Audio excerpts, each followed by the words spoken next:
राजकुमारी बाहुबली से कहती है कि बाहुबली, तुम इस राज के राजकुमार हो, तुम्हें दो लोगों के दुख सुख का पता होना चाहिए, इसलिए तुम दूसरे राज्यों का दौरा करना चाहिए ताकि तुम उनके राज्य रस्म रिवाज से वाकफ़ हो सको। कटप्पा तुम्हारे साथ जाएगा। इस तरह से बाहुबली दूसरे राज्य की तरफ रवाना होने के लिए चले जाते हैं और राजमाता कहती है कि मैं तुम्हारे लिए, जब तुम आओगे तो एक खूबसूरत सी राजकुमारी ढूंढूंगी जिससे तुम शादी कर सको।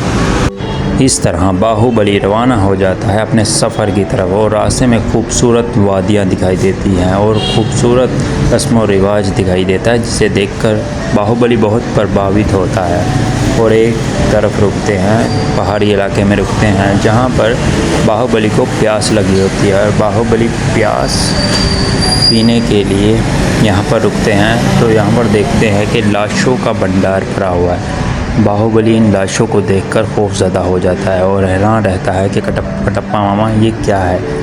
बाहुबली को कटप्पा कहते हैं कि ये इन लोगों को भंडारियों ने मारा है। जो भंडारी वो लोग हैं जो लूटपाट करके लोगों को मार देते हैं और ये बहुत ही ज़्यादा बेरहम होते हैं। इस तरह से बाहुबली को बहुत ही ज़्यादा गुस्सा आता है, लेकिन वो कुछ नहीं कर सकता क्योंकि वो इस राज्य का राजकुमार नहीं है।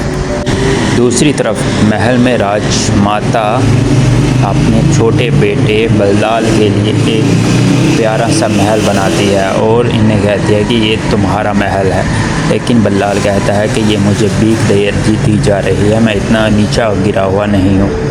दूसरी तरफ बाहुबली के पास से एक कबीला गुजरता है जो कि एक डोली लेकर जा रहा था। उसमें एक खूबसूरत राजकुमारी थी और जो अगला इंसान था वो किसी से हाथ मिलाने को तैयार नहीं था। बहुत ही ज़्यादा अमीर थे वो। शायद डोली एक साइड पे रखी जाती है और बाहुबली उसे देखने के लिए बहुत ही ज़्यादा पुरजोश होता है और ऊपर से आ जाते हैं चोर जो कि भंडारी को देखकर सब लोग भाग जाते हैं। और जब बाहुबली इस लड़की की तलवारबाजी को देखता है तो वो शौक उठ जाता है कि ये भाई साहब मेरे लिए बनाई गई है। और बाहुबली तो देखता रह जाता है कि ये लड़की कितनी खूबसूरत है और उतनी तेज़ ही तलवारबाजी करती है और सभी आदमियों को मार गिराती है। बाहुबली तो इसके प्यार में पागल हो चुका होता है और कटप्पा से कहता है कि मामा ये लड़की कहाँ की है और ये कहाँ की राजकुमारी है, मुझे ये लड़की चाहिए। और दूसरी तरफ उनके जो महाराज साहब हैं वो तो ऊपर बैठे होते हैं डर के मारे गए। इसी तरह से